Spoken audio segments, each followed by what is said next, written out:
നിങ്ങൾ അത്തരം കാര്യങ്ങളെ കാണാതെ ഒരു യുക്തിവാദി അല്ലെങ്കിൽ മറ്റുള്ള മതങ്ങൾ അല്ലെങ്കിൽ മറ്റുള്ള ഇത് എന്ന് പറഞ്ഞിട്ട് ഇത് ചെയ്യാതെ യാഥാർത്ഥ്യ ബോധത്തോടു കൂടി ആധികാരികമായിട്ട് പറയൂ സുഹൃത്തെ, എനിക്ക് അതാണ് നിങ്ങളോട് പറയാനുള്ളത്. ഏതായാലും എന്താ വെച്ചാൽ സുഹൃത്ത് ഇവിടെ പറഞ്ഞത്, ഒന്ന് ഞാനൊരു യുക്തിവാദിയാണ് എന്ന് ഞാൻ പറഞ്ഞിട്ടില്ല, അങ്ങനെ ഞാനും പറഞ്ഞിട്ടില്ല. ഇതെന്താന്ന് വെച്ചാൽ യുക്തിവാദികൾക്ക് മറുപടി പറയാൻ വേണ്ടി സംഘടിപ്പിക്കപ്പെട്ടൊരു പ്രോഗ്രാം. ആ പ്രോഗ്രാം എന്നുള്ള നിലക്ക് സ്വാഭാവികമായും എൻ്റെ വിഷയാവതരണത്തിൻ്റെ ഒരു പ്രതിധ്വനി അതിൽ വന്നുകൊണ്ടേയിരിക്കും. അതിൽ വന്നുകൊണ്ടേയിരിക്കും എന്ന് പറഞ്ഞാൽ യുക്തിവാദത്തെയും ഇസ്ലാമിനെയുമാണ് പ്രധാനമായും ഇവിടെ താരതമ്യം ചെയ്യുന്നത്. ആ ഇസ്ലാമിന് നേരെയുള്ള വിമർശനങ്ങൾ ഉണ്ടാകുമ്പോൾ ഈ പ്രോഗ്രാമിൻ്റെ ഒരു പശ്ചാത്തലം വെച്ചുകൊണ്ട് സ്വാഭാവികമായും ഞാൻ യുക്തിവാദത്തിൻ്റെ നിലപാടിനെ വിലയിരുത്തും. അത് സുഹൃത്ത് അതാണോ അല്ലേ എന്നുള്ളത് നോക്കിയിട്ടല്ല ഞാൻ പറഞ്ഞത്, ആ വിഷയം ആളുകൾക്ക് മനസ്സിലാക്കാൻ വേണ്ടിയിട്ടാണ് എന്ന് ആദ്യം മനസ്സിലാക്കുക. രണ്ടാമതായി, സുഹൃത്തിൻ്റെ പക്ഷം വെളിപ്പെടുത്താൻ സുഹൃത്ത് സന്നദ്ധമല്ല. പക്ഷം വെളിപ്പെടുത്താൻ സന്നദ്ധമല്ല. അതാ എൻ്റെ സ്വന്തം പക്ഷം, അതാണ്. ആ പക്ഷത്തിന് കുറെ നിലപാടുകൾ ഉണ്ടാവുമല്ലോ സ്വാഭാവികമായും. ഓരോ വിഷയത്തിലും എന്താണ് നിലപാട്. ഇപ്പോൾ ഒരു ആണും പെണ്ണും തമ്മിൽ പ്രശ്നം ഉണ്ടായി, വിവാഹം ഒരു നിലക്ക് മുന്നോട്ട് പോകാമെന്ന് മനസ്സിലായി. എന്ത് ചെയ്യണമെന്നാണ് നിലപാട്? വിവാഹമോചനം ചെയ്യണമെന്നാണോ അല്ല എന്നാണോ? എന്താണ് ആ വിഷയത്തിലെ നിലപാട്? ഒരു പുരുഷന് ഒന്നിലധികം സ്ത്രീകളുമായി ബന്ധപ്പെടാമോ പാടില്ലേ, എന്താണ് നിലപാട്? അല്ലെങ്കിൽ ഇങ്ങനത്തെ ഓരോ വിഷയത്തിലും എന്താണ് നിലപാട്? ആ നിലപാടിന്റെ ആധാരം എന്താണ്? അത് എവിടുന്നാണ് നിർദ്ധരിച്ചെടുക്കുന്നത് എന്നെല്ലാം പറയാം. പക്ഷേ അങ്ങനെ ഒരു പക്ഷം വെളിപ്പെടുത്താതിരിക്കുന്നത് സുഹൃത്തിന് സ്വാതന്ത്ര്യമാണ്. എന്നെ സംബന്ധിച്ചിടത്തോളം അതിൽ പ്രത്യേകിച്ച് താല്പര്യമൊന്നുമില്ല. ഇവിടെ എന്തായാലും ഞാൻ പറയുന്നത് എന്താ വെച്ചാൽ, ഇവിടെ സുഹൃത്ത് പറഞ്ഞത് ആധികാരികമായി ഞാൻ സംസാരിക്കണം, എന്തെങ്കിലും എല്ലാം പറയരുത്. ഇത് ഈ രീതിയിൽ കാര്യങ്ങൾ വളച്ചൊടിക്കരുത് എന്നല്ലാണ്. ഏതായാലും എനിക്കൊരു സന്തോഷം തോന്നുന്നുണ്ട് വെച്ചാൽ സുഹൃത്തോട് 3 വിഷയങ്ങൾ പറഞ്ഞിരുന്നു. 3 വിഷയങ്ങൾ. ഒന്ന്, പേരക്കുട്ടിയുടെ അനന്തരാവകാശ സ്വത്ത്. രണ്ടാമത്തേത് സ്ത്രീ ബഹുഭാര്യത്വം. മൂന്നാമത്തേത് വിവാഹമോചനം. ആ 3ഉം ഇപ്പോൾ ഉന്നയിക്കപ്പെട്ടിട്ടേ ഇല്ല. ആ 3ലും ഏതെങ്കിലും പ്രതികരണങ്ങൾ പറഞ്ഞിട്ടേ ഇല്ല. ആ 3 വിഷയത്തിലും ഞാൻ പറഞ്ഞ ഏതെങ്കിലും കാര്യങ്ങൾ തെറ്റാണെന്ന് ഇവിടെ സമർത്ഥിക്കപ്പെട്ടിട്ടില്ല. മറിച്ച് സുഹൃത്ത് ചെയ്തെന്ന് വെച്ചാൽ പുതിയ കുറെ വിഷയങ്ങൾ എടുത്തിട്ടു. ആ പുതിയ വിഷയങ്ങൾ എടുത്തിട്ട് പറഞ്ഞെന്ന് വെച്ചാൽ ഞാൻ ആധികാരികമായിട്ടല്ല സംസാരിച്ചതെന്നാണ്. ഞാൻ ആധികാരികമായിട്ടല്ല സംസാരിച്ചതെന്നുണ്ടെങ്കിൽ ഞാനിവിടെ പറഞ്ഞ ആർഗ്യുമെന്റ്സിനെ കൗണ്ടർ ചെയ്യാനുള്ള ശ്രമം ഉണ്ടാകേണ്ടിയിരുന്നു. അത്തരത്തിലുള്ളൊരു ശ്രമം ഉണ്ടായിട്ടില്ല. അതുകൊണ്ട് തന്നെ ഞാൻ എന്തെങ്കിലും ആധികാരികമല്ലാത്തത് പറഞ്ഞു എന്ന് എനിക്ക് തോന്നുന്നില്ല. പറയാം, മനുഷ്യൻ എന്നുള്ള നിലയ്ക്ക് എനിക്ക് തെറ്റുപറ്റാം. എൻ്റെ അറിവുകൾക്ക് പരിമിതി ഉണ്ടാകാം, എൻ്റെ ധാരണകൾക്ക് പരിമിതി ഉണ്ടാകാം. ഞാൻ കാര്യങ്ങൾ പറയുന്നിടത്ത് അബദ്ധം ഉണ്ടാവാം, എല്ലാം ഉണ്ടാവാം. പക്ഷെ അത് പറയുന്നതിന് പകരം വെറുതെ കേവലം നമ്മളൊരു ആരോപണം ഉന്നയിക്കാൻ വേണ്ടി ആധികാരികത ഇല്ലാതെ പറയരുത് എന്നാണ് വളരെ വിനീതമായി സൂചിപ്പിക്കാനുള്ളത്. അപ്പോ പുതിയ പ്രശ്നങ്ങളാണ്. ഏതായാലും ഞാൻ ആത്മാർത്ഥമായി വിചാരിക്കുന്നത് സുഹൃത്ത് സത്യസന്ധനായ ഒരു സത്യാന്വേഷിയാണെങ്കിൽ ഇസ്ലാമിനോട് കുറച്ചുകൂടി സുഹൃത്ത് ഇപ്പോൾ സോഫ്റ്റ് ആയിട്ടുണ്ടാവുന്നതാണ്. കാരണം എന്താ വെച്ചാൽ 3 പ്രശ്നങ്ങൾ തീർന്നു. 3 പ്രശ്നങ്ങളുടെ കാര്യം മനസ്സിലായി. അതെന്താ വെച്ചാൽ ഇസ്ലാമുമായി ബന്ധപ്പെട്ട എല്ലാ വിഷയങ്ങളും ഞാൻ മനസ്സിലാക്കിയതുപോലെയല്ല, കുറെ കൂടി പഠിക്കേണ്ടതുണ്ട് എന്നുള്ളൊരു ബോധ്യമെങ്കിലും സുഹൃത്തിന് കിട്ടിയെങ്കിൽ ഞാൻ തീർച്ചയായും കൃതാർത്ഥനാണ്. അങ്ങനെ കിട്ടട്ടെ എന്ന് പടച്ചവനോട് പ്രാർത്ഥിക്കുന്നു. ഇവിടെ ഉന്നയിക്കപ്പെട്ട പുതിയ വിഷയങ്ങൾ, റസൂലുള്ളാഹി സ്വല്ലല്ലാഹു അലൈഹി വസല്ലമക്ക് 20 ഭാര്യമാരുണ്ടായിരുന്നു. അത് മുഹമ്മദ് ഹുസൈൻ ഹൈക്കൽ അദ്ദേഹത്തിന്റെ പുസ്തകത്തിൽ പറഞ്ഞിട്ടുണ്ട് എന്നാണ്. എനിക്ക് അറിഞ്ഞൂടെ ഹൈക്കൽ അങ്ങനെ പറഞ്ഞിട്ടുണ്ടോ എന്ന്. റസൂലുള്ളാഹിക്ക് 20 ഭാര്യമാരുണ്ടായിരുന്നു എന്നത് എന്നെ സംബന്ധിച്ചിടത്തോളം ഏതായാലും പുതിയൊരു അറിവാണ്. ഹുസൈൻ ഹൈക്കലിന് അങ്ങനെ ഒരു വിവരം കിട്ടിയിട്ടുണ്ടോ എന്ന് എനിക്ക് അറിഞ്ഞുകൂടാ. അദ്ദേഹം എവിടെയെങ്കിലും അത് എഴുതിയിട്ടുണ്ടോ എന്ന് എനിക്ക് അറിഞ്ഞുകൂടാ. ഹൈക്കലിന്റെ പുസ്തകം പരിശോധിച്ച ശേഷം മാത്രമേ ഹൈക്കൽ പറഞ്ഞതിനെ കുറിച്ച് എനിക്ക് അഭിപ്രായം പറയാൻ കഴിയുള്ളൂ. പക്ഷെ റസൂലുള്ളാഹി ചെയ്തതിനെ കുറിച്ച് എനിക്ക് അഭിപ്രായം പറയാൻ കഴിയും. കാരണം റസൂലുള്ളാഹി 20 പെണ്ണ് കെട്ടണ്ടേ? 20 ഭാര്യമാരെ നബി സല്ലല്ലാഹു അലൈഹി വസല്ലം സ്വീകരിച്ചു. നമ്മൾ സംസാരിക്കുന്ന ഒരു രീതി ആത്മാർത്ഥമായി പുനഃപരിശോധിക്കണം. റസൂലുള്ളാഹി സ്വല്ലല്ലാഹു അലൈഹി വസല്ലം 20 ഭാര്യമാരെ സ്വീകരിച്ചിട്ടുണ്ട്. ഒരു സ്റ്റേറ്റ്മെന്റ് ആണ്. എന്താ തെളിവ്? മുഹമ്മദ് ഹുസൈൻ ഹൈക്കൽ പറഞ്ഞിരിക്കുന്നു. മുഹമ്മദ് ഹുസൈൻ ഹൈക്കൽ ആരാണ് മുഹമ്മദ് ബിൻ ഹുസൈൻ ഹൈക്കൽ? അദ്ദേഹം ഒരു ഈജിപ്ഷ്യൻ ഗ്രന്ഥകാരനാണെന്ന് നമ്മൾക്കറിയാം. അദ്ദേഹം പ്രവാചകന്റെ സമകാലികനാണോ? പ്രവാചകന്റെ ജീവിതം കണ്ടയാളാണോ? പ്രവാചകന്റെ ജീവിതം കണ്ടവരെ കണ്ടയാളാണോ? വിശ്വസ്തമായ ആ കാര്യങ്ങൾ റിപ്പോർട്ട് ചെയ്ത ആളാണോ? ആരുമല്ല. ആർക്കും ഏത് പുസ്തകം എഴുതാം. ഞാൻ ആവർത്തിച്ച് പറയുന്നു, ഹൈക്കലിനെ ഞാൻ വിമർശിക്കുകയല്ല, അദ്ദേഹത്തിന്റെ പുസ്തകത്തെ ഞാൻ വിമർശിക്കുകയല്ല. ഞാൻ പറഞ്ഞത് അദ്ദേഹത്തിന്റെ പുസ്തകത്തിൽ അങ്ങനെ ഒരു പരാമർശം ഉണ്ടോ എന്ന് എനിക്ക് അറിഞ്ഞൂടാ. സുഹൃത്ത് ഇവിടെ ശ്രദ്ധിക്കും, അങ്ങനെ ഒരു പരാമർശം ഉണ്ടോ എന്ന് എനിക്ക് അറിഞ്ഞൂടാ. പക്ഷേ അങ്ങനെ ഒരു പരാമർശം ഉണ്ടെങ്കിൽ തന്നെ നമ്മളെങ്ങനെ എന്തിനു വിശ്വസിക്കണം? ഇവിടെ എനിക്ക് പറയാനുള്ളൊരു കാര്യമുണ്ട്. നമ്മൾ ഉത്തരം പറയുമ്പോൾ ഇവിടെ ശ്രദ്ധിക്കാനാണെങ്കിൽ ഹുസൈൻ ഹൈക്കലിന്റെ പുസ്തകമായാലും ഏത് പുസ്തകമായാലും നമ്മൾ മനസ്സിലാക്കേണ്ട ഒരു കാര്യമുണ്ട്. യേശു ക്രിസ്തു ലോകത്ത് ജീവിച്ചു പോയ മഹാനായ ഒരു പ്രവാചകൻ, പടച്ചോന്റെ ദാസനും ദൂതനുമായ ഒരു പ്രവാചകൻ. ഈ യേശു ക്രിസ്തുവിനെ പറ്റി മലയാളത്തിൽ യുക്തിവാദികൾ ഇറക്കിയ ഒരു പുസ്തകത്തിന്റെ പേര്, ജോസഫ് ഇടമറക എഴുതിയ പുസ്തകത്തിന്റെ പേര് ക്രിസ്തുവും കൃഷ്ണനും ജീവിച്ചിരുന്നിട്ടില്ല. ക്രിസ്തുവും കൃഷ്ണനും ജീവിച്ചിരുന്നിട്ടില്ല. ആധികാരികമായ ചരിത്ര സ്രോതസ്സുകളിൽ നിന്ന് യേശു ക്രിസ്തുവിന്റെ ജീവിതം അങ്ങനെ ഒരു വ്യക്തി ഭൂമുഖത്ത് കടന്നുപോയി എന്ന് സ്ഥാപിക്കാനേ കഴിയില്ല എന്ന് സമർത്ഥിക്കുന്ന പുസ്തകം. ഒരുപാട് ചരിത്രകാരന്മാർ ഇത് പറഞ്ഞിട്ടുണ്ട്. ഒരുപാട് ചരിത്രകാരന്മാർ അങ്ങനെ അഭിപ്രായപ്പെട്ട ചരിത്രകാരന്മാർ ഉണ്ട് എന്നതുപോലെ തന്നെ യേശു ക്രിസ്തു ജീവിച്ചിരുന്നു എന്ന് അംഗീകരിക്കുന്ന ചരിത്രകാരന്മാരെല്ലാവരും ഐക്യകണ്ഠ്യേന പറഞ്ഞൊരു കാര്യം, ക്രിസ്തുവിന്റെ ജീവിതത്തെക്കുറിച്ചുള്ള കൃത്യമായ വിശദാംശങ്ങൾ നമുക്ക് ലഭിക്കാൻ ഒരു നിർവാഹവുമില്ല. കാരണം യേശു ക്രിസ്തുവിന്റെ ജീവിതാനുഭവങ്ങൾ കൃത്യമായി വസ്തുനിഷ്ഠമായി രേഖപ്പെടുത്തപ്പെട്ട ഒന്നും കുറ്റമറ്റ രീതിയിൽ നമ്മുടെ മുമ്പിൽ ഉപലബ്ധമേ അല്ല. ഇതേപോലെ കൃഷ്ണനെ കുറിച്ചായാലും ഇതിഹാസ കഥാപാത്രങ്ങളെ കുറിച്ചായാലും അതൊന്നും വേണ്ട, നമ്മൾ ആധുനിക ആളുകളെ പരിശോധിക്കുക.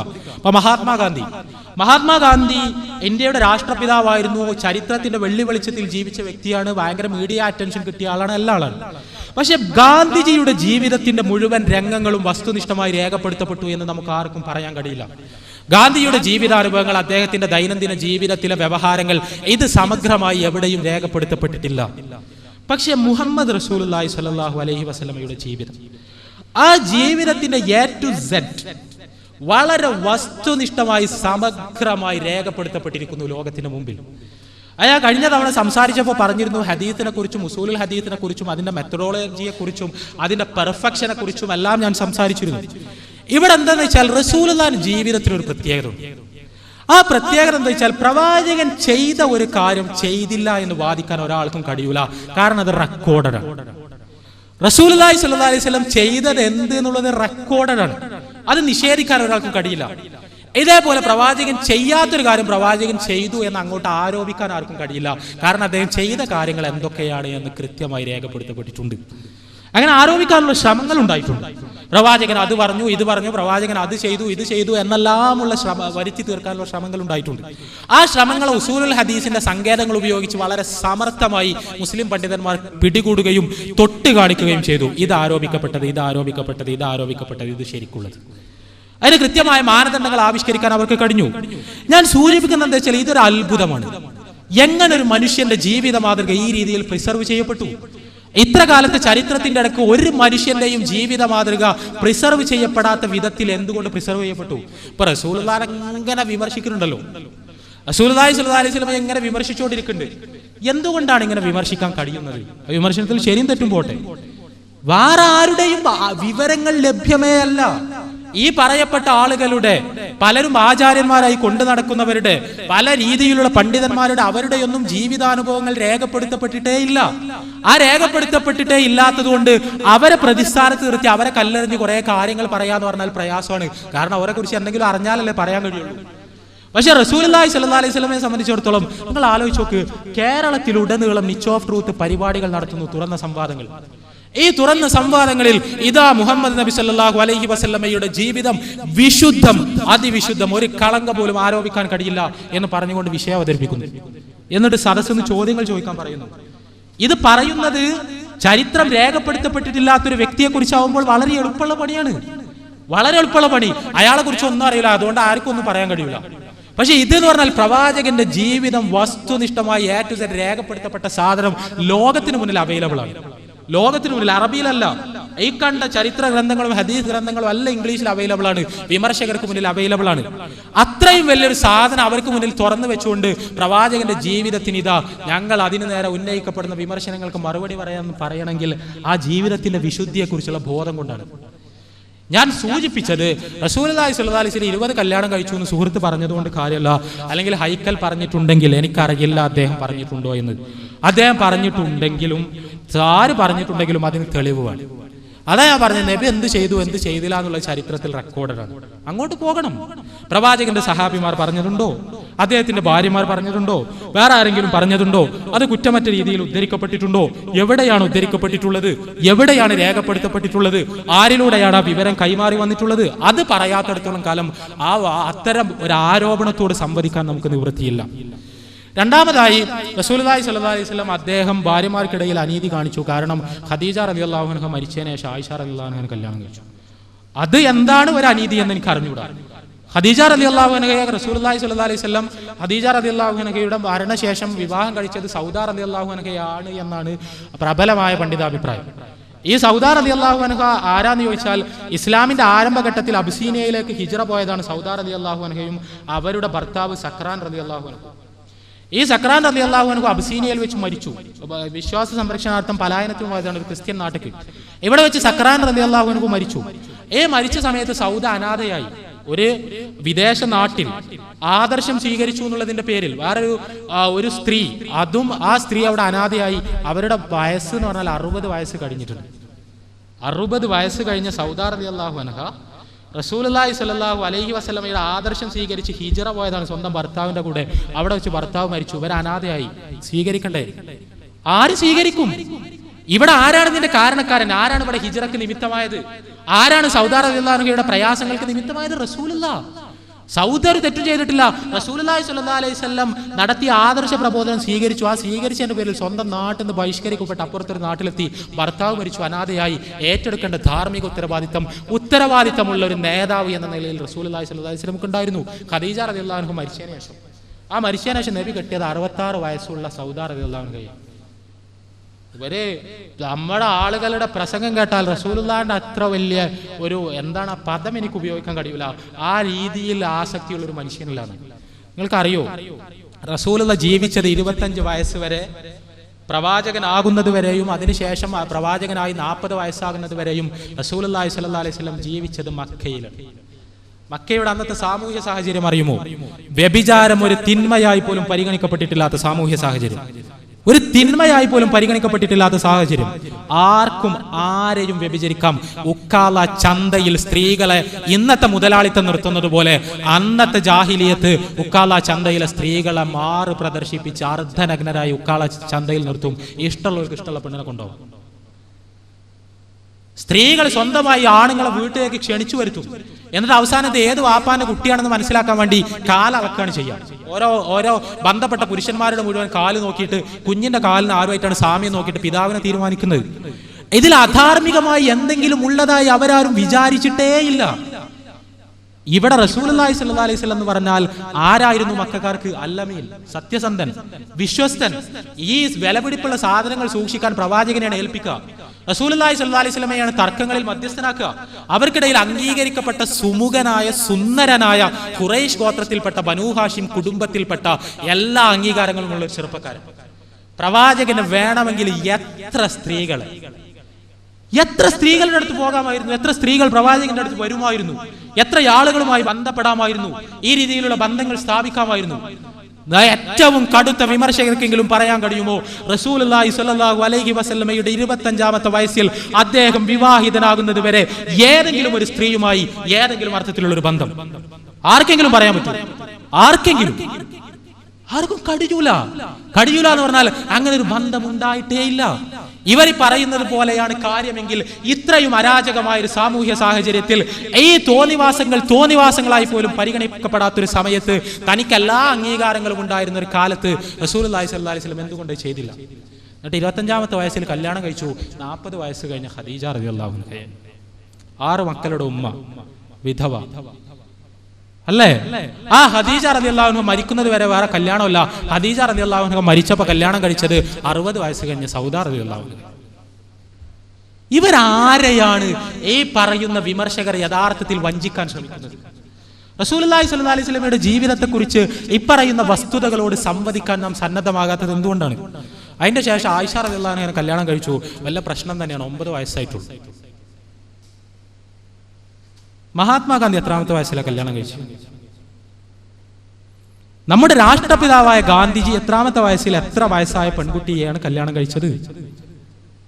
യേശു ക്രിസ്തുവിന്റെ പിതാവ് എന്ന് ബൈബിൾ പറയുന്ന, പിതാവ് എന്നല്ല, കന്യാമറിയത്തിന്റെ ഭർത്താവായി എന്ന് ബൈബിൾ പറയുന്ന ജോസഫ്, ആ ജോസഫ് എത്രാമത്തെ വയസ്സിലാണ് കന്യാമറിയത്തെ കല്യാണം കഴിക്കുന്നത്? ദി കാത്തലിക് എൻസൈക്ലോപീഡിയ എടുത്ത് മറച്ചു വെക്കണം നമ്മൾ.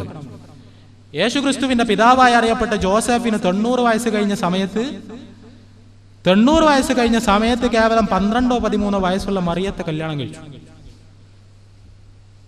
എന്തുകൊണ്ട് ഇത് സംഭവിച്ചു? ഇതിന്റെ അടിസ്ഥാനത്തിൽ അദ്ദേഹം കുറ്റക്കാരനാണെന്ന് പറയാൻ കഴിയുമോ? ഗാന്ധി കുറ്റക്കാരനാണെന്ന് പറയാൻ കഴിയുമോ?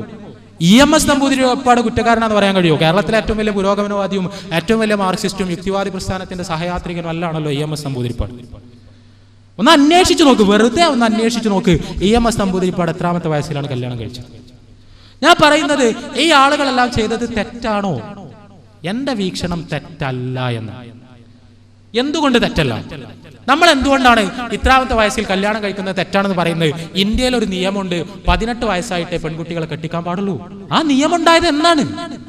ആ നിയമം ഉണ്ടായത് ആധുനികമായ കാലഘട്ടത്തിൽ വളരെ അടുത്താണ്. ആ നിയമം ഉണ്ടായതിനു ശേഷമാണ് നമ്മൾ മറ്റേനെ തെറ്റായിട്ട് പരിഗണിക്കുന്നത്. കുറച്ചു മുമ്പ് ഇന്ത്യയിൽ നിലനിന്ന നിയമം വേറെ ആയിരിക്കും. കുറച്ചിപ്പോ ഗാന്ധിയുടെയും ഇവരൊന്നും കാലഘട്ടത്തിൽ ഇന്ത്യയിൽ അത്തരം ഒരു നിയമമില്ല. എന്തുകൊണ്ട് നിയമമില്ല? അതിനെ ഒരു തെറ്റായി സമൂഹം പരിഗണിച്ചിട്ടില്ല. ഏത് കാലത്തും ഇപ്പൊ നമ്മള് 18 വയസ്സായ കുട്ടിനെ കല്യാണം കഴിച്ചു. കുറെ കഴിഞ്ഞ് സമൂഹം കുറച്ചുകൂടി ഇവരുടെ ഒരു വീക്ഷണത്തിൽ ഇങ്ങനെ പുരോഗമിച്ചു പോയി. സമൂഹം തീരുമാനിച്ചു പെൺകുട്ടികൾ കല്യാണം കഴിക്കപ്പെടണമെങ്കിൽ മിനിമം 21 വയസ്സാകണം. അതൊരു തീരുമാനമാണ്. ആ തീരുമാനം പ്രഖ്യാപിച്ചു, കോടതി അംഗീകരിച്ചു, നിയമമായി. ആ കാലത്ത് ഒരാൾ നിന്നിട്ട് ഇതാ അന്ന് ഇയാൾ 18ാമത്തെ വയസ്സിൽ ആ പെൺകുട്ടിനെ കല്യാണം കഴിച്ചു, അത് ഭയങ്കര പ്രശ്നമായി എന്ന് പറയുന്നതിൽ എന്താ അർത്ഥം? കാരണം അന്നത്തെ സാമൂഹ്യ സാഹചര്യത്തിൽ ഈ 21 വയസ്സ് അവരുടെ ഒരു ക്രൈറ്റീരിയയാണ്. ആ സൊസൈറ്റി വിചാരിച്ചതാണ് 21 വയസ്സിലാണ് പെൺകുട്ടിനെ കല്യാണം കഴിക്കേണ്ടത്. പക്ഷേ റസൂലുള്ളാഹി സ്വല്ലല്ലാഹി അലൈഹി വസല്ലം ജീവിച്ച കാലഘട്ടത്തിൽ ഈ 9ാമത്തെ വയസ്സിലും 10ാമത്തെ വയസ്സിലും 8ാമത്തെ വയസ്സിലും എല്ലാം പെൺകുട്ടികൾ കല്യാണം കഴിക്കപ്പെടുക എന്നുള്ളത് സർവ്വസാധാരണമാണ്. ആയിഷ റളിയല്ലാഹു അൻഹയെ നബി സല്ലല്ലാഹു അലൈഹി വസല്ലം വിവാഹം കഴിക്കുന്നതിന് മുമ്പ് തന്നെ അവർക്ക് വിവാഹാലോചനകൾ വന്നിരുന്നു. ഇതെന്താണ് കാണിക്കുന്നത്? പ്രവാചകൻ വിവാഹം കഴിക്കുന്നതിന് മുമ്പ് തന്നെ ആയിഷ റളിയല്ലാഹു അൻഹയ്ക്ക് വേറെ വിവാഹാലോചനകൾ വന്നിരുന്നു. എന്തുകൊണ്ട് വന്നു? 9 വയസ്സ് എന്ന് പറഞ്ഞാൽ, അല്ലെങ്കിൽ 6 വയസ്സ് എന്ന് പറഞ്ഞാൽ, 7 വയസ്സ് എന്ന് പറഞ്ഞാൽ അവർക്ക് ആ പ്രായത്തിൽ ആയിഷയെ കെട്ടിക്കാൻ പറ്റുമെന്ന് സമൂഹത്തിന് തോന്നിയിരുന്നു. ആയിഷ റളിയല്ലാഹു അൻഹയുടെ കുടുംബത്തിന് തോന്നിയിരുന്നു, ബാക്കിയുള്ളവർക്ക് തോന്നിയിരുന്നു. അതുകൊണ്ട് വിവാഹം അന്വേഷിച്ചു വന്നു. കാരണം അന്നത്തെ അറേബ്യൻ സാമൂഹ്യ സാഹചര്യത്തിൽ എത്രാമത്തെ വയസ്സിൽ ഒരു പെൺകുട്ടി കെട്ടിച്ചയക്കപ്പെടുക എന്നത് അസാധാരണമായൊരു സംഭവമേ അല്ല. അല്ലെങ്കിലും എന്തിന്റെ അടിസ്ഥാനത്തിലാണ് നമ്മൾ ഈ പ്രായം നിർണ്ണയിക്കുന്നത്? ഒരു പെൺകുട്ടിയുടെ പ്രായപൂർത്തി, മാനസികവും ശാരീരികവുമായ പക്വത, അതെല്ലാ നാട്ടിലും ഒരുപോലെയാണോ? എല്ലാ കാലത്തും ഒരുപോലെയാണോ? എല്ലാ ഭക്ഷണക്രമങ്ങളിലും ഒരുപോലെയാണോ? എല്ലാ സാമൂഹ്യ സാഹചര്യത്തിലും ഒരുപോലെയാണോ? ആർക്കെങ്കിലും ഇതിന് ഒരു ഏകീകൃത മാനദണ്ഡം ഉണ്ടാക്കാൻ കഴിയുമോ? ആർക്ക് കഴിയും? വെറുതെ വിക്കിപീഡിയയിലൊന്ന് അടിച്ചു നോക്കുക. ലിന മെഡിന എന്ന പെറു സ്വദേശിനിയാണ് ലോകത്തെ ഏറ്റവും പ്രായം കുറഞ്ഞ അമ്മ. എത്ര പ്രായം എന്നറിയോ? 5 വയസ്സും 9 മാസവും. 5 വയസ്സും 9 മാസമുള്ള ലിന മെഡിന എന്ന പെണ്ണാണ് ലോകത്തിലെ ഏറ്റവും പ്രായം കുറഞ്ഞ അമ്മ. ഇതെന്താണ് കാണിക്കുന്നത്? ആ പ്രായത്തിൽ പോലും ലൈംഗിക ബന്ധത്തിന് കഴിയുന്നവരുണ്ട്. അതിനർത്ഥം എല്ലാവർക്കും കഴിയുന്നല്ല, കഴിയുന്നവരുണ്ട്. ആ ഒരു നാട്ടിൽ തന്നെ, ഒരു കുടുംബത്തിൽ തന്നെ സ്ത്രീകളുടെ മാനസികവും ശാരീരികവുമായ വളർച്ചയും പക്വതയും പ്രാപിക്കുന്നതിൽ വ്യത്യാസം ഉണ്ടാവും. 2 വ്യത്യസ്ത ജോഗ്രഫിക്കൽ ലൊക്കേഷൻസിലുള്ളവരെ കാര്യം പറയും വേണ്ട, വളരെ കൃത്യമായ വ്യത്യാസം ഉണ്ടാവും. ഇപ്പോ തന്നെ നിങ്ങൾ ഗൾഫിലെല്ലാം പോയ ആൾക്കാരോട് ചോദിച്ചു നോക്കുക, ഒന്ന് സൗദി അറേബ്യയിലോ ഖത്തറിലെല്ലാം പോയ ആൾക്കാരോട്, അവിടുത്തെ പെൺകുട്ടികളുടെ വളർച്ച നമ്മുടെ നാട്ടിലെ പെൺകുട്ടികളുടെ വളർച്ചയെ പോലെയാണോ? ചെറിയ പ്രായത്തിൽ തന്നെ അവർ പർദ്ദയിടാൻ തുടങ്ങും. എന്താ കാരണം? ചെറിയ പ്രായത്തിൽ തന്നെ അവരുടെ ശരീരം വളരുന്നു. അവിടുത്തെ ഭക്ഷണം, അവിടുത്തെ കാലാവസ്ഥ, ഈ കാര്യങ്ങൾക്കെല്ലാം അതിൽ വലിയ റോളുണ്ട്. കാരണം അവിടെ വേറൊരു പ്രായത്തിലാണ് പക്വത പ്രാപിക്കുന്നത്. നമ്മുടെ നാട്ടിലൊരു 15 വയസ്സ് എന്നുള്ളത് അവിടെ ഒരു 12ാമത്തെ 13ാമത്തെ വയസ്സിലാകുന്നു. ഞാൻ പറഞ്ഞു കൊണ്ടുവരുന്നത് ഇതെല്ലാം ഓരോ നാട്ടിലും, ഓരോ സാഹചര്യത്തിലും, ഓരോ കാലത്തും, ഓരോ ഭക്ഷണക്രമത്തിന്റെ അടിസ്ഥാനത്തിലും വ്യത്യസ്തമാണ്. റസൂലുള്ളാഹി സ്വല്ലല്ലാഹു അലൈഹി വസല്ലം ആയിഷ റളിയല്ലാഹു അൻഹയെ കല്യാണം കഴിക്കുന്നതിന് മുമ്പ് തന്നെ ആയിഷയ്ക്ക് വിവാഹാലോചനകൾ വന്നിരുന്നു. അപ്പോൾ അന്നത്തെ ഒരു സാമൂഹ്യ സാഹചര്യത്തിൽ അവിടെ വിവാഹം എന്നത് വളരെ സ്വാഭാവികമായ ഒരു കാര്യം മാത്രമാണ്. അതുകൊണ്ടാണല്ലോ ഇവർക്ക് ആർക്കും ഒരു പരാതിയില്ലാന്ന്. ഇപ്പൊ റസൂലുള്ളാഹി സ്വല്ലല്ലാഹി അലൈഹി വസല്ലമക്കെതിരെ എന്തൊക്കെ ആരോപണങ്ങൾ അന്നത്തെ മക്കയിലെ ബഹുദൈവാരാധകർ ഉന്നയിച്ചിട്ടുണ്ട്. എന്തൊക്കെ ആരോപണങ്ങൾ! മാരണക്കാരനാണെന്ന് പറഞ്ഞിട്ടില്ലേ? അദ്ദേഹം ജാലവിദ്യക്കാരനാണെന്ന് പറഞ്ഞിട്ടില്ലേ? അദ്ദേഹം കവിയാണെന്ന് പറഞ്ഞിട്ടില്ലേ? ഭ്രാന്തനാണെന്ന് പറഞ്ഞിട്ടില്ലേ? ആരെങ്കിലും ഇതൊരു ആരോപണമായി പറഞ്ഞിട്ടുണ്ടോ? ആയിഷ റളിയല്ലാഹു അൻഹയെ കല്യാണം കഴിച്ചു എന്നതൊരു ആരോപണമായി ആരും പറഞ്ഞിട്ടില്ല. ആയിഷ റളിയല്ലാഹു അൻഹ പറഞ്ഞിട്ടുണ്ടോ? ആയിഷ റളിയല്ലാഹു അൻഹയുടെ പിതാവ് പറഞ്ഞിട്ടുണ്ടോ? അവരുടെ കുടുംബക്കാരെങ്കിലും പറഞ്ഞിട്ടുണ്ടോ? ആയിഷ വധുവിന് പ്രശ്നമല്ല, വരന് പ്രശ്നമല്ല, സമൂഹത്തിൽ ആർക്കും പ്രശ്നമല്ല, അവർക്ക് യാതൊരു അധാർമികതയിൽ തോന്നിയിട്ടില്ല. ഇവിടെ നിന്ന് നമ്മൾ അങ്ങോട്ട് നോക്കിയിട്ട്, ഞാൻ നേരത്തെ പറഞ്ഞ കാര്യം നിങ്ങൾ ഓർക്കണം, നമ്മുടെ സാമൂഹിക സാഹചര്യത്തിന്റെ ഒരു ഇംപ്രിന്റ് നമ്മുടെ തലച്ചോറിൽ എപ്പോഴും ഉണ്ടാകും. അത് കൊടയാതെ നമ്മൾ ആ കാലത്തേക്ക് നമ്മുടെ ദൃഷ്ടികൾ പായിച്ചിട്ട് അത് വിലയിരുത്തുന്നതിൽ എന്തർത്ഥം? ആയിഷ റളിയല്ലാഹു അൻഹ മാത്രമല്ല, റസൂലുള്ളാഹി ഇത്ര കല്യാണം കഴിച്ചു എന്നുള്ള അന്ന് ആരെങ്കിലും ഒരു ആരോപണമായിട്ട് പറഞ്ഞു? 19ാം നൂറ്റാണ്ടിലും 20ാം നൂറ്റാണ്ടിലുള്ള വിമർശകരുടെ കാര്യം പോകട്ടെ, പ്രവാചകന്റെ സമകാലീനരോ അദ്ദേഹത്തിന്റെ തൊട്ടടുത്ത തലമുറകളിൽ ജീവിച്ചവരോ ആയ ആരെങ്കിലും റസൂലുള്ളാഹി സ്വല്ലല്ലാഹി അലൈഹി വസല്ലമക്കെതിരെ ഒരു ആരോപണം എന്ന നിലക്ക് ഒന്നിലധികം കല്യാണങ്ങൾ കഴിച്ച കാര്യം എടുത്ത് പറഞ്ഞിട്ടുണ്ടോ?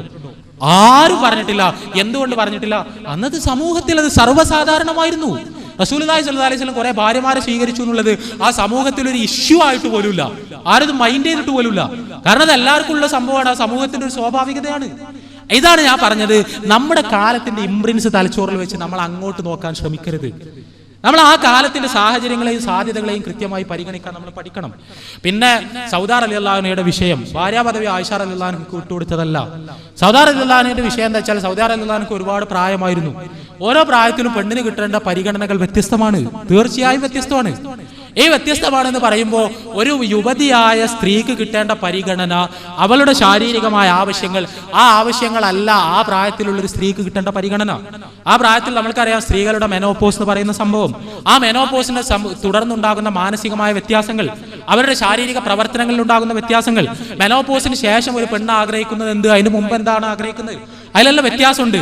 സൗദാർ റളിയല്ലാഹു അൻഹയെ സംബന്ധിച്ചിടത്തോളം അങ്ങേയറ്റത്തെ വാർദ്ധക്യത്തിന്റെ സമയത്ത് അവരൊരിക്കലും പ്രവാചകനിൽ നിന്ന്, റസൂലുള്ളാഹി സ്വല്ലല്ലാഹി അലൈഹി വസല്ലമയിൽ നിന്ന് ഒരു യുവതി ആഗ്രഹിക്കുന്ന ശാരീരികമായ കാര്യങ്ങൾ ആഗ്രഹിക്കുന്നില്ല.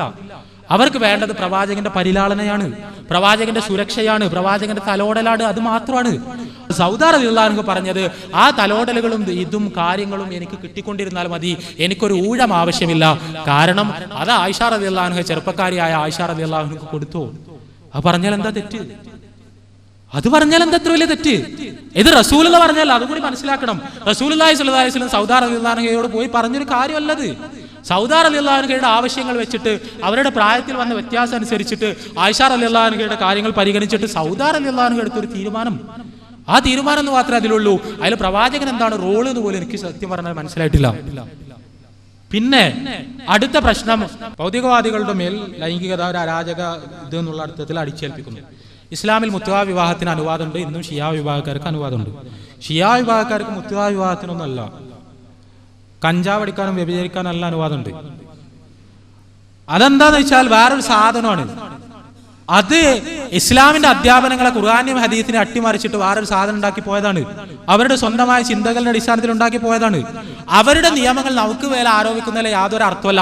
പിന്നെ എന്താന്ന് വെച്ചാൽ മുത്തുവാ വിവാഹം, ആ മുത്തുവാ വിവാഹം നിലനിന്നിരുന്നു. അങ്ങനെ പലതും നിലനിന്നിരുന്നു. മദ്യപിച്ച എത്രയോ സഹാബിമാരെ ഉദാഹരിക്കാൻ പറ്റും, എത്രയോ സഹാബിമാരെ. എന്താ കാരണം? ഇസ്ലാം പടിപടിയായിട്ടാണ് പൂർത്തിയായത്, പടിപടിയായി. അതിന്റെ നിയമങ്ങൾ ഓരോന്നായിട്ടാണ് വന്നത്. ആ നിയമങ്ങൾ ഓരോന്നായിട്ട് വന്നപ്പോൾ ഒരു സമൂഹത്തെ പടിപടിയായി സംസ്കരിച്ചപ്പോൾ തിന്മകൾ ഓരോന്നായി നിരോധിച്ചതാണ്. ആ നിരോധിച്ചപ്പോൾ മദ്യപാനം ആദ്യഘട്ടത്തിൽ നിരോധിച്ചിട്ടില്ല. ഇപ്പൊ മക്ക വാസകാലത്തിൽ റസൂലുള്ളാഹി സ്വല്ലല്ലാഹി അലൈഹി വസല്ലം പറഞ്ഞുകൊണ്ടിരിക്കുന്ന ഏകദൈവാരാധന മാത്രമാണ്, ഏകദൈവാരാധനയും പരലോകവും. അതല്ലാതെ കൃത്യമായ എന്തെങ്കിലും വിധിവിലക്കുകളോ ആരാധനാ കർമ്മങ്ങളോ ഒന്നും നിർദ്ദേശിക്കുന്നില്ല. പക്ഷെ ആ സമൂഹം സംസ്കരിക്കപ്പെട്ട് പാകപ്പെട്ടപ്പോൾ പുതിയ വിധികൾ വന്നു, പുതിയ നിർദ്ദേശങ്ങൾ വന്നു, പുതിയ നിയന്ത്രണങ്ങൾ വന്നു. അങ്ങനെ നിയന്ത്രണങ്ങൾ വന്ന കൂട്ടത്തിൽ ഇസ്ലാം പിൽക്കാലത്ത് എടുത്തു കളഞ്ഞൊരു സമ്പ്രദായം, അത് ഇസ്ലാം കൊണ്ടുവന്നൊരു സമ്പ്രദായമല്ല, ഇസ്ലാം കൊണ്ടുവന്നൊരു സമ്പ്രദായമല്ല, മക്കയിൽ നിലനിന്നിരുന്നൊരു സംഭവം. എന്താണ് അതിന്റെ പശ്ചാത്തലം എന്ന് ചോദിച്ചാൽ, അന്നത്തെ മക്കയിൽ അറബികൾ ധാരാളമായി യാത്ര ചെയ്യുന്നവരാണ്, വലിയ കച്ചവടക്കാരാണ്. അവരുടെ ജീവിതത്തിൽ പലപ്പോഴും അവർ സ്വന്തം നാട്ടിലുണ്ടാകൂല, വേറൊരു നാട്ടിൽ അവർ കുറെ കാലം താമസിക്കും. ആ താമസിക്കുന്ന സമയത്ത് അവർക്ക് അവരുടേതായ ലൈംഗിക വർധനങ്ങൾക്ക് കൂടെ ഒരു ഇണയില്ല. എന്നാൽ അവിടെ കല്യാണം കഴിച്ചാലോ ആ സ്ത്രീയെ അവിടെ ഉപേക്ഷിച്ചിട്ട് പോരാനും പറ്റൂല, ആ സ്ത്രീയെ കൂടെ കൊണ്ടുവരാൻ കഴിയുന്ന ഒരു സാഹചര്യം ഇവർക്ക് ഉണ്ടാവില്ല. ഇങ്ങനെ ഉണ്ടാകുമ്പോൾ അന്നത്തെ സാഹചര്യത്തിൽ അറബികൾ ചെയ്തിരുന്നത് ഒരു കരാറിന്റെ അടിസ്ഥാനത്തിൽ ഈ സ്ത്രീകളുമായി ഒരു താൽക്കാലിക വിവാഹത്തിൽ ഏർപ്പെടുകയാണ്. ഇത് ഇസ്ലാം പഠിപ്പിച്ചതല്ല, അള്ളാഹു പഠിപ്പിച്ചതല്ല, റസൂൽ പഠിപ്പിച്ചതല്ല. മക്കയിൽ അറബികൾക്ക് നിലനിന്നിരുന്ന ഒരു സമ്പ്രദായം. ഈ അറബികൾക്കിടയിൽ നിലനിന്നിരുന്ന ഒരു സമ്പ്രദായം ഇസ്ലാം പിൽക്കാലത്ത് നിരോധിച്ചു. ആ നിരോധിച്ചതോടുകൂടി അത് തിന്മയാണെന്ന് മുസ്ലിങ്ങൾക്ക് മനസ്സിലായി, അതിൽ നിന്ന് പിന്മാറി. പക്ഷെ നിരോധിക്കപ്പെടുന്നതിന് മുമ്പ് പോലും നമ്മൾ മനസ്സിലാക്കണം, നിരോധിക്കപ്പെടുന്നതിന് മുമ്പ് പോലും ഇസ്ലാം മുത്തുഹാ വിവാഹം കഴിക്കുന്നവരോട് റസൂലുള്ളാഹി സ്വല്ലല്ലാഹി അലൈഹി വസല്ലം വെച്ചൊരു നിബന്ധനയുണ്ട്, കുട്ടികളെ സംരക്ഷിക്കണം. നമ്മൾ മനസ്സിലാക്കേണ്ട ഒരു വിഷയമാണ്. ഇസ്ലാം കൊണ്ടുവന്നതല്ല, ഇസ്ലാം ഉണ്ടാക്കിയൊരു ഇൻസ്റ്റിറ്റ്യൂഷൻ അല്ല, അവിടെ നിലവിൽ നിന്നൊരു സമ്പ്രദായമാണ്. ആ സമ്പ്രദായം പിൽക്കാലത്ത് ഇസ്ലാം നിരോധിക്കുകയാണ് ചെയ്തത്. പക്ഷെ അത് ഉണ്ടായ സമയത്ത് പോലും അത് കൺസേൺ ആണ്, പെണ്ണിനും കുട്ടിക്കും വേണ്ടിയുള്ള കൺസേൺ. ഇസ്ലാം ഉണ്ടാക്കിയ ഒരു ഇൻസ്റ്റിറ്റ്യൂഷൻ അല്ല, നിലവിൽ നിൽക്കുന്ന സാമൂഹ്യ വ്യവസ്ഥയിലുള്ളൊരു സംവിധാനം. ആ സംവിധാനത്തിൽ സ്ത്രീകളുമായി ഈ രീതിയിൽ ബന്ധപ്പെടുമ്പോൾ പോലും പ്രവാചകൻ നിർദ്ദേശിച്ചു കുട്ടികളെ സംരക്ഷിക്കുക എന്നുള്ളത് അതിതൊരു അനിവാര്യതയാണ്. ആ കരാറിന്റെ പുറത്താണ് യഥാർത്ഥത്തിൽ ഈ വിവാഹബന്ധം നടക്കുന്നത് തന്നെ. അപ്പോൾ ചുരുക്കത്തിൽ മുത്തുക എന്നൊരു സമ്പ്രദായം ഇസ്ലാമിൽ ഹറാമാണ്, അത് അനുവദനീയമല്ല. അത് അറേബ്യയിൽ അന്നത്തെ സാമൂഹ്യ സാഹചര്യത്തിൽ മുൻകാലത്ത് നിലനിന്നിരുന്നത് മാത്രമാണ്. ഉമർ റളിയല്ലാഹു അൻഹു ആണ് അത് നിരോധിച്ചത്. അങ്ങനെ പലവും നിരോധിച്ചൂടെ എന്നാണ്. ഉമർ റളിയല്ലാഹു അൻഹു നിരോധിച്ചു എന്ന് പറഞ്ഞാൽ റസൂലുള്ളാഹി സ്വല്ലല്ലാഹു അലൈഹി വസല്ലമയുടെ അവസാന കാലഘട്ടത്തിലാണ് മുത്തുക വിവാഹം നിരോധിക്കപ്പെടുന്നത്. ഇത് അറിയാത്ത ആളുകൾ സ്വാഭാവികമായും സമൂഹത്തിലുണ്ടാവും. പ്രവാചകന്റെ പല വിധികളും അവർ മുത്തുക വിവാഹത്തിൽ വ്യാപൃതരാകുമ്പോൾ സ്വാഭാവികമായും ഖലീഫ എന്നുള്ള അർത്ഥത്തിൽ ഉമർ റളിയല്ലാഹു അൻഹു നിരോധിച്ചു, കൽപ്പന പുറപ്പെടുവിച്ചു എന്നല്ലാതെ ഇസ്ലാമിലെ ഹലാലും ഹറാമും തീരുമാനിക്കുന്ന പരിപാടി ഉമർ റളിയല്ലാഹു അൻഹുവിനില്ല. അങ്ങനെ ഒരു സമ്പ്രദായം ഇസ്ലാമിന്റെ ചരിത്രത്തിലില്ല എന്നാണ് സൂചിപ്പിക്കുന്നത്. നേരത്തെ ഡാർവിനിസത്തെ കുറിച്ച് സംസാരിച്ചു.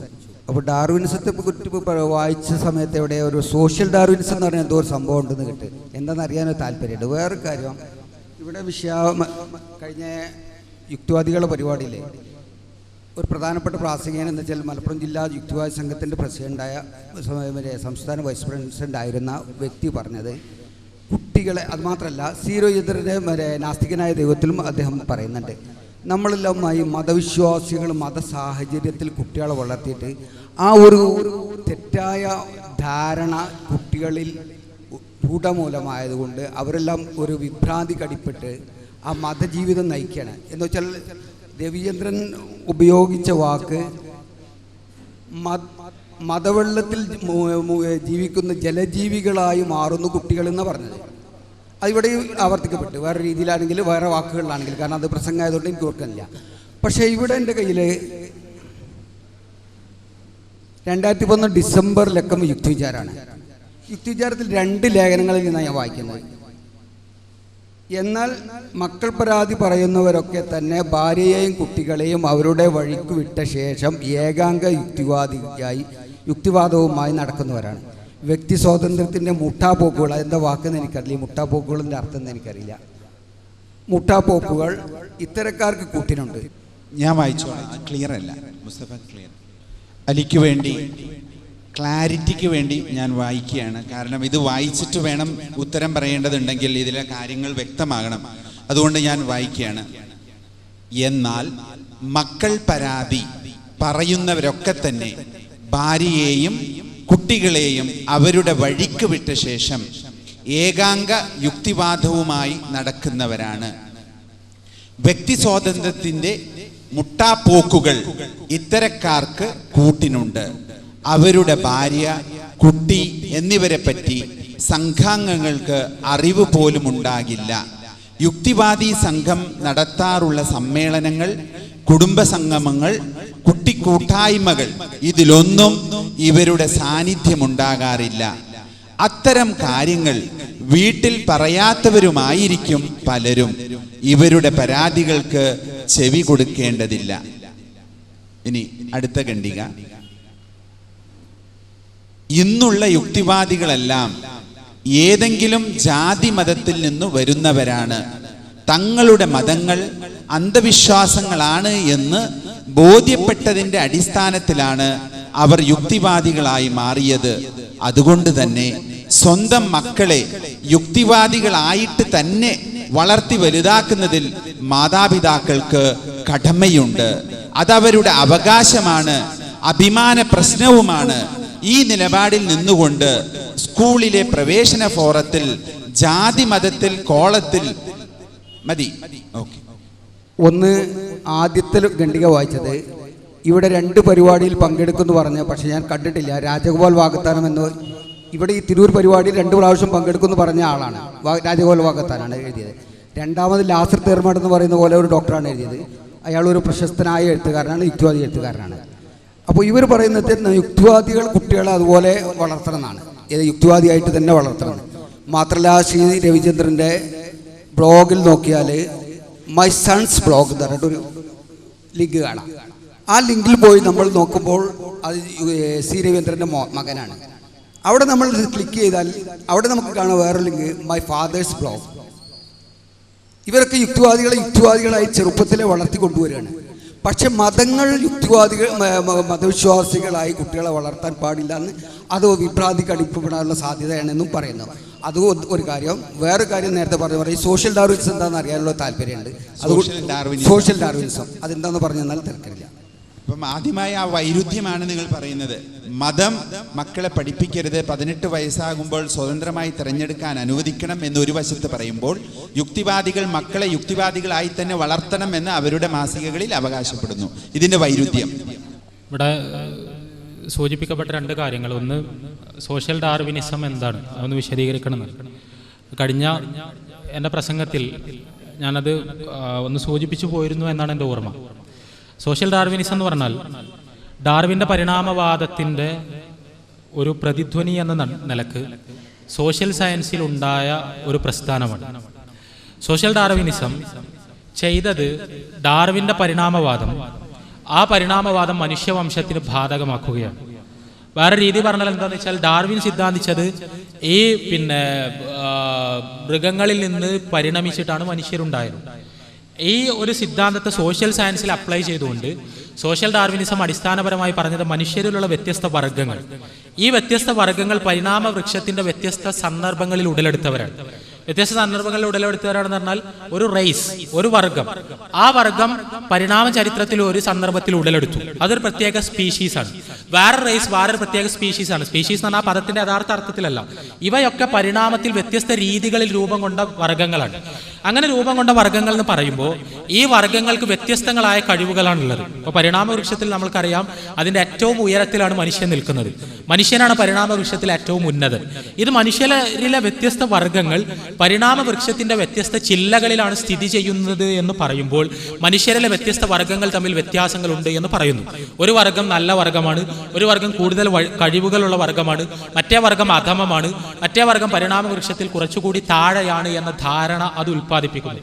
ഈ സോഷ്യൽ ഡാർവിനിസം ഡെവലപ്പ് ചെയ്ത് വന്ന കാലത്ത് തന്നെ അവർ പറഞ്ഞത് കറുത്ത വർഗ്ഗക്കാരാണ് ഈ മൃഗങ്ങളിൽ നിന്ന്, ആൾക്കുരങ്ങുകളിൽ നിന്ന്, ആൾക്കുരങ്ങ് എന്ന പൊതുപൂർവികനിൽ നിന്ന് പരിണമിച്ച് ആദ്യം ഉണ്ടായത് കറുത്ത വർഗ്ഗക്കാരാണ്. വെളുത്ത വർഗ്ഗക്കാരുണ്ടായത് പിന്നീടാണ്. എന്ന് പറഞ്ഞാൽ പരിണാമ ചരിത്രത്തിൽ അതിന്റെ ടൈം ലൈനിൽ ആദ്യം പ്രത്യക്ഷപ്പെടുന്നത് കറുത്ത വർഗ്ഗക്കാരും പിന്നെ പ്രത്യക്ഷപ്പെടുന്നത് വെളുത്ത വർഗ്ഗക്കാരുമാണ്. ഇങ്ങനെ പറയുമ്പോൾ പരിണാമ സിദ്ധാന്തം അനുസരിച്ച് അവസാനം പ്രത്യക്ഷപ്പെടുന്ന ആളുകൾക്കാണ് കൂടുതൽ കഴിവുകൾ ഉണ്ടാവുക, ദിഷണാപരമായും ശാരീരികമായും എല്ലാം. അതിന് മുമ്പ് പ്രത്യക്ഷപ്പെട്ട ആളുകൾ ഇതിലെല്ലാം പിന്നോക്കമായിരിക്കും.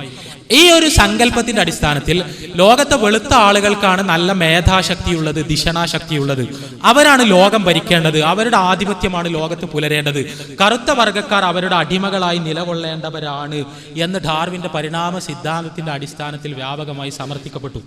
ഇത് ഡാർവിന്റെ പരിണാമ സിദ്ധാന്തം സാമൂഹ്യ ശാസ്ത്രത്തിൽ ഉണ്ടാക്കിയ ഒരു അലയൊലിയായിരുന്നു. ഇതിങ്ങനെ ഡെവലപ്പ് ചെയ്ത് വന്ന് ഏതുവരെ എത്തി എന്ന് ചോദിച്ചാൽ, ചില ആളുകളെല്ലാം പറഞ്ഞു ഈ ഉയർന്ന വർഗത്തിൽപ്പെട്ട ആളുകൾ അവർ പരസ്പരം മാത്രമേ കല്യാണം കഴിക്കാൻ പാടുള്ളൂ, മീറ്റിംഗ് നടത്താൻ പാടുള്ളൂ, കാരണം ജീന് പുറത്തു പോകാൻ പാടില്ല. കറുത്ത വർഗ്ഗക്കാർ ഇതിൻ്റെ ഉള്ളിലേക്ക് വന്നാൽ ഇത് പൊല്യൂട്ടഡ് ആകും, പൊല്യൂട്ടഡ് ആവുന്നതോടുകൂടി ഈ ഉന്നതമായ വർഗം എന്ന ഒരു സങ്കല്പം തകരും എന്ന് വരെ പറയുന്ന അവസ്ഥയിലേക്ക് എത്തി. ശുദ്ധമായ വംശവെറി അല്ലെങ്കിൽ വർണ്ണവെറി, അതന്നെ ശുദ്ധമായ വർണ്ണവെറി, വംശവെറി, വർഗവെറി, അതിന് ശാസ്ത്രത്തിന്റെ കൂട്ടുപിടിച്ചുകൊണ്ട് വെളുത്തോരെ നല്ലോരാണ് എന്ന യൂറോസെൻട്രിക്കായ ഒരു കാഴ്ചപ്പാട് പ്രചരിപ്പിക്കാൻ വേണ്ടി നടത്തിയ ഏച്ചുകൂട്ടലുകളായിരുന്നു ഇത് മുഴുവൻ. അഡോൾഫ് ഹിറ്റ്ലർ, അതിനാണ് പിന്നീട് യൂജനിക്സ് എന്നുള്ള ഒരു പ്രസ്ഥാനം ഉണ്ടാകുന്നത്. യൂജനിക്സ് എന്ന് പറഞ്ഞാൽ ഈ ലോകം നന്നാകാൻ വേണ്ടി പലപ്പോഴും ഈ രീതിയിലുള്ള മീറ്റിംഗ് നടത്തണമെന്ന് മാത്രമല്ല, ലോകത്ത് പ്രശ്നങ്ങൾ ഉണ്ടാക്കുന്നത് പരിണാമ വൃക്ഷത്തിൽ നേരത്തെ വന്ന ആൾക്കാരാണ്. ഓരോ ലോകത്ത് നിന്ന് തുടച്ചു നീക്കാനുള്ള പദ്ധതികൾ നമ്മൾ ആവിഷ്കരിക്കണം എന്നാണ് യൂജനിക്സുകാർ ആവശ്യപ്പെട്ടത്, അത് നേർക്കുനേരല്ലെങ്കിൽ കൂടി.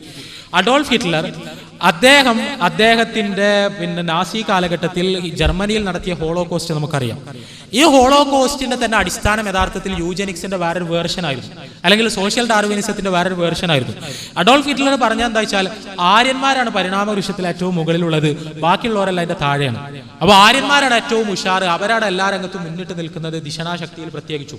അപ്പൊ അവര് ബാക്കിയുള്ളവരെ ഭരിക്കുകയാണ് ചെയ്യേണ്ടത്, ബാക്കിയുള്ളവർ അടിമകളാകണം. അങ്ങനെ ആര്യന്മാർ അടിമകളാകണം. ആ അടിമകളിൽ ഏറ്റവും പ്രശ്നക്കാരായിരുന്നു ജൂതന്മാർ. ഹിറ്റ്ലറുടെ ഈ വീക്ഷണത്തിൽ പരിണാമത്തിൽ മുൻപന്തിയിൽ നിൽക്കാത്ത ആളുകൾ, പരിണാമപരമായി പുരോഗമിക്കാത്തവർ, ആ ജൂതന്മാരെ നശിപ്പിച്ചിട്ട് വേണം ജർമ്മനിയെ നന്നാക്കാൻ എന്നൊരു സിദ്ധാന്തമാണ് അദ്ദേഹം ആവിഷ്കരിച്ചതും അദ്ദേഹം പ്രയോഗവൽക്കരിച്ചതുമെല്ലാം. ഇവിടെ അത് പറഞ്ഞാൽ എന്താ വെച്ചാൽ, ലോകത്തെ ഏറ്റവും രക്തരൂഷിതമായ വംശീയ ഉന്മൂലനങ്ങളും വർഗവെറിയും വംശവെറിയും വർണ്ണവെറിയും എല്ലാം ഉണ്ടായി വന്നത് യഥാർത്ഥത്തിൽ പരിണാമ സിദ്ധാന്തത്തിന്റെ വെളിച്ചത്തിലാണ്. ഭൗതികവാദം ലോകത്തിന് നൽകിയ സംഭാവനകളുടെ കൂട്ടത്തിൽ ചേർക്കേണ്ട ഒരു കാര്യമാണ് യഥാർത്ഥത്തിൽ ഇതും. മതത്തിന് നേരെ മതവിശ്വാസികൾ മതത്തിൽ നിന്ന് വ്യതിചലിച്ചുകൊണ്ട് ചെയ്യുന്ന കാര്യങ്ങൾ പറഞ്ഞ് കാടിളക്കുന്നവർ പലപ്പോഴും ഇത്തരം കാര്യങ്ങൾ കാണാതെ പോകുന്നു എന്ന് പറയാൻ വേണ്ടിയിട്ടാണ് ഞാനിത് പറഞ്ഞത്. രണ്ടാമതായി ഇവിടെ പറഞ്ഞത് എൻ്റെ വിഷയാവതരണത്തിൽ ഞാൻ ചെറുതായി സൂചിപ്പിച്ചു പോയിരുന്നു. മതവിശ്വാസികൾ കുട്ടികളെ മതം പഠിപ്പിക്കരുത് എന്ന് യുക്തിവാദികൾ പറയുന്നു. എന്നാൽ അതേ യുക്തിവാദികൾ അവരുടെ കുട്ടികളെ യുക്തിവാദികളായി തന്നെ വളർത്തണമെന്നും അവർക്ക് ആ രീതിയിലുള്ള പങ്കാളിത്തം നൽകണമെന്നും ക്ലാസ്സുകൾക്ക് കൊണ്ടുപോകണമെന്നും എല്ലാം ഉത്ബോധിപ്പിക്കുന്നു. ഇത് തമ്മിൽ പ്രകടമായ വൈരുദ്ധ്യമില്ലേ? ആ വൈരുദ്ധ്യമുണ്ട്. അത് ഞാനല്ല അതിന് വിശദീകരണം തരേണ്ടത്. അതിന് വിശദീകരണം കൊടുക്കേണ്ടത് ഇവിടുത്തെ യുക്തിവാദികളാണ്. ഇവിടുത്തെ യുക്തിവാദി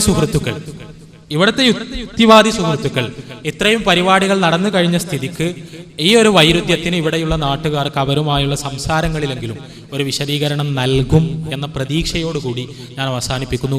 ഇവിടെ എനിക്ക് സൂചിപ്പിക്കാനുള്ളത്, ഈ പരിപാടി അവസാനിപ്പിക്കുന്ന സമയത്ത് നമ്മൾ ഈ പരിപാടികളെല്ലാം നടത്തിയത് ഏതെങ്കിലും അർത്ഥത്തിലുള്ള വാശിയുടെ പേരിലോ ജയിക്കാൻ വേണ്ടിയിട്ടോ ആരോടെങ്കിലും ഉള്ള എന്തെങ്കിലും തർക്കം നടത്താനുള്ള ആഗ്രഹത്തിൻ്റെ പേരിലോ ഒന്നുമല്ല. ഈ പരിപാടി നടത്തിയത് യുക്തിവാദത്തിൻ്റെ അടിത്തറകൾ യഥാർത്ഥത്തിൽ അബദ്ധമാണ് എന്ന് പറയാനും പടച്ച തമ്പുരാൻ അവതരിപ്പിച്ച മതമാണ് മനുഷ്യനെ മാനവികതയിലേക്കും നന്മയിലേക്കും പരലോകത്തെ വിജയത്തിലേക്കും നയിക്കുന്നത് എന്ന് സമർത്ഥിക്കാനുമാണ്. ഇവിടെ നടന്ന വിഷയാവതരണങ്ങളും 2 പ്രോഗ്രാമുകളിലായി നടന്ന വിഷയാവതരണങ്ങളും ചോദ്യോത്തരങ്ങളുമെല്ലാം ആ ഒരു പ്രയത്നത്തിൻ്റെ ആ ഒരു സതുദ്ദേശത്തിൻ്റെ ഭാഗമായിരുന്നു. ആ സതുദ്ദേശത്തോടു കൂടി ആ ഗുണകാംക്ഷയോട് കൂടി അത് ഉൾക്കൊള്ളുകയും ഇവിടെ പറയപ്പെട്ട ആശയങ്ങളെക്കുറിച്ച് കൂടുതൽ വിശദമായി പഠിക്കുകയും അതിനെക്കുറിച്ച് പഠിക്കാനുള്ള സംവിധാനങ്ങൾ തേടി ചെല്ലുകയും എല്ലാം ചെയ്ത് സത്യം എവിടെയാണ് എന്ന് വസ്തുനിഷ്ഠമായി അന്വേഷിക്കാൻ സന്നദ്ധമാകണം എന്ന് മാത്രം ആവശ്യപ്പെട്ടുകൊണ്ട് ഞാൻ ഉപസംഹരിക്കുന്നു. വാഹിർ ദഅ്വാനാ അൽഹംദുലില്ലാഹി റബ്ബിൽ ആലമീൻ. അസ്സലാമു അലൈക്കും വറഹ്മത്തുള്ളാഹി വബറകാതുഹു.